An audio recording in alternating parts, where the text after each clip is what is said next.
So I've been playing basically nothing but Apex Legends since it released and wanted to wait until I had a fair bit of time and wins under my belt before I made any sort of guide or informational video.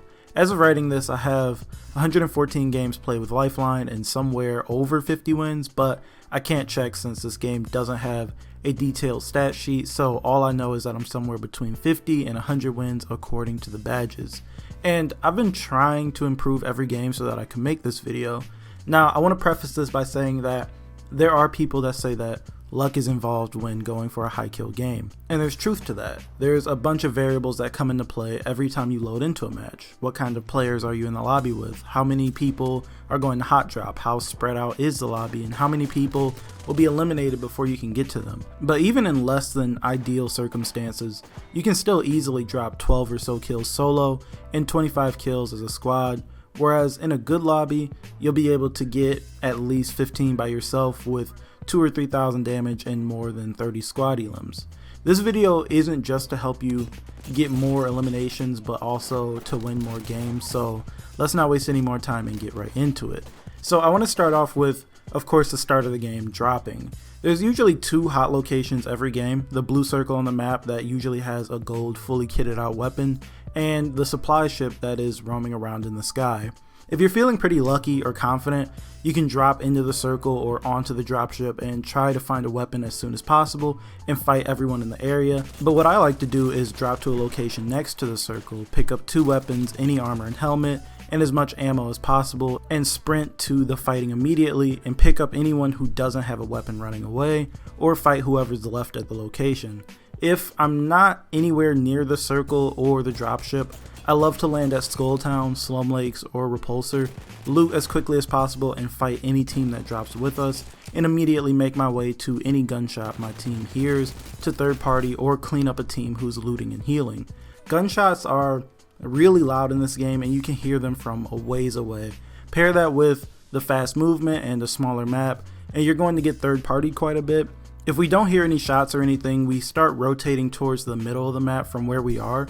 So from Slum Lakes we head towards Cascades, from Repulsor we head to Hydro Dam and then through the mountain, and my favorite rotation that usually brings us to the most fights is from Skulltown to the market and caves area. A quick little tip is a lot of teams run a lifeline and a lot of teams gain their first ultimate at around the same time early on in the game, especially if they're using accelerants. So a couple minutes into a match, you will start to see care packages rain from the sky as the lifelines get their ultimate.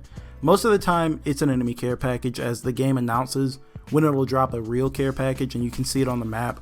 So when you see long streaks of black smoke in the sky or just see the care package dropping, rush over to it as quickly as possible and eliminate the team as they're looking through it or as they're running away from it. Your goal when going for high kill games is to try and get into as many fights as possible and end them as quickly as possible so you can loot and be prepared for whatever team hears your fight or get moving to the next location. If you're playing with at least one friend or teammate who will communicate with you, you'll have a much easier time during fights. This game really promotes aggressive play. The long range peek and pop doesn't really work with this game as from a distance there are so many ways to disengage, get behind cover, and heal. Bangalore has smoke, Gibraltar has his bubble shield, Wraith and Mirage are elusive, Lifeline has a shield while healing downed allies, and so on. And since healing is pretty fast, long range fights will go on forever. They make a lot of noise and will inevitably end up with one of the teams getting third partied and sandwiched, which will end up with you either losing out on kills or putting you and your team in a tough situation. So what I like to do is try to get as close to the enemy as I can before I engage, unless I have a really good shot on a straggler.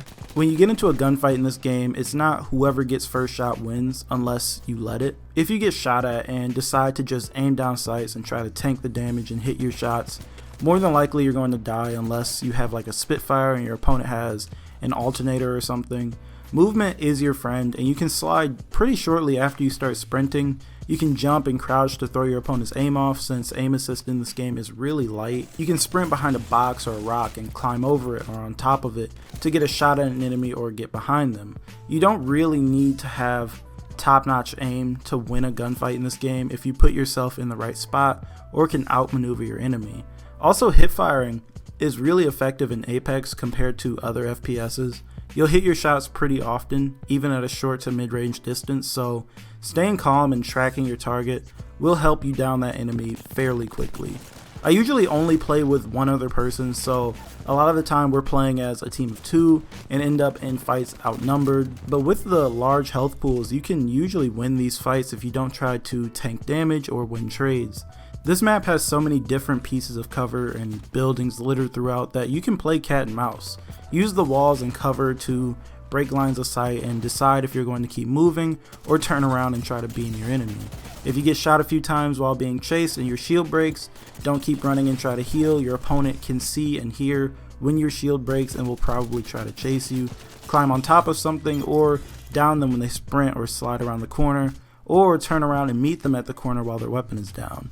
If you're wearing headphones, you can hear a lot of what's going on. I hear people talk about how a lot of the footsteps and whatnot are quiet, but I actually think that most of the audio is pretty loud and you can use that to your advantage. You can tell when someone is running, sliding, popping shields, or reviving a teammate, and while playing cat and mouse, all of this is really helpful. Also, you can hear when someone is above you or even when they drop down and land for when you're in an area with a bunch of buildings and climbable objects like Skull Town or slums. Now let me talk about weapons really fast. Most of the guns in this game have a purpose, but you'll eventually grow to prefer certain weapons over others as they feel better to you and you have better control over the different recoil patterns.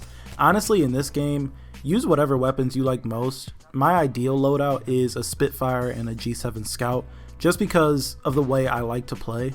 The Spitfire is great at almost every range. The rate of fire is right for me and I like the recoil pattern. Since it has such a large magazine, especially with extended mags, you can push people and hip fire without having to worry about reloading.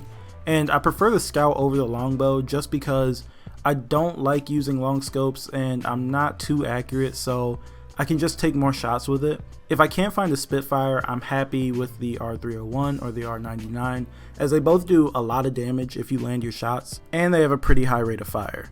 The only real problem I have with them is if I can't find extended mags as they both have really small magazine sizes without them. And with the small magazines, a lot of the time you can end up right in an opponent's face firing down at each other, and while I'm fighting against someone or watching someone else, I see a bunch of people going for a melee to try and finish their opponents off early.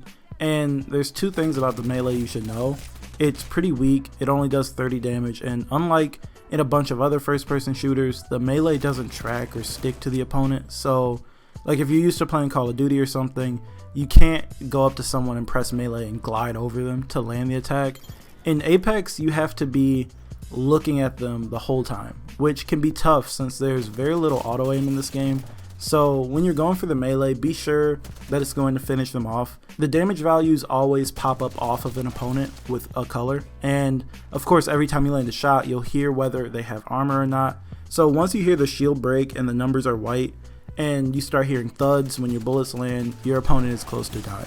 If the damage numbers add up to 70 or just say 65 or 70, you're safe to try and melee. I personally would rather duck behind something or keep bunny hopping and reload rather than melee though, unless I've been fighting a team for a while and know once their shield breaks their health is low, or when I'm positive it'll down them. When it comes to picking a hero, again, use whoever you're most comfortable with.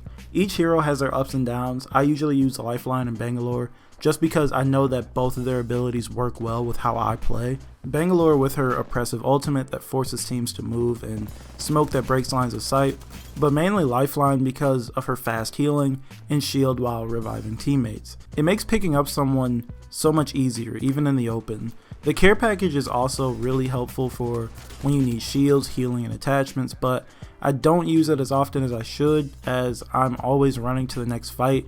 I try to drop it as soon as a fight is over so I can grab it after looting, or use it as bait for other teams since it's easy to see where it's dropping from almost anywhere on the map. Also, using the healing drone is great to drop during firefights to help your team heal, or sometimes I use it to heal up in the storm when I'm fighting a team. Speaking of the storm, or outside the zone, it really does little damage, so there's no need to be worried about it until late game. Early game, the storm does hardly any damage, so don't be afraid to clean up teams running into the circle or playing outside of the circle to get behind a team or get into a better position to third party. Now, since we're playing a battle royale, there's a bunch of players who treat their one life like they can't play another match. Apex does have a respawn mechanic, which is really cool, but even if it didn't, dying just means that you'll have to queue up for another game. So there's really no need to be really hesitant. I'm not saying go out there and be completely reckless and dive in between a 3-team shootout, but it's okay to run into a team, because remember, if your goal is to get high kill wins, you're going to need to get into every fight that you can. If you lose, it's not going to be that big of a deal. Just figure out what you did wrong, and if it was a situation that you really couldn't escape, then accept it and queue into the next game. Playing slow and avoiding firefights can get you wins, but playing really aggressively can too. Try not to go into fights feeling like you're going to lose, and try not to get nervous toward the end of a match. Just treat each fight as if it's just another gunfight, because honestly, that's all it really is. Anyways, that's all I've got for this video. Apex is a ton of fun, and with the way it plays, it basically promotes aggression, so you can get a ton of kills if you go for them and play your cards right. Loot isn't everything in this game, but it does help, so get used to looting quickly. Everything is usually around the same spot in a death box, so learn to quickly grab ammo, attachments, and shields and get moving again. Anyways, I plan on making more Apex videos, as I've been playing this game a ton and want to continue making videos on it. I do want to hear from you guys though, so talk to me down in the comments and let me know if this video was in any way helpful at all. And as usual, if you like the video, feel free to leave a like if you're new, and I will talk to you guys in the next video.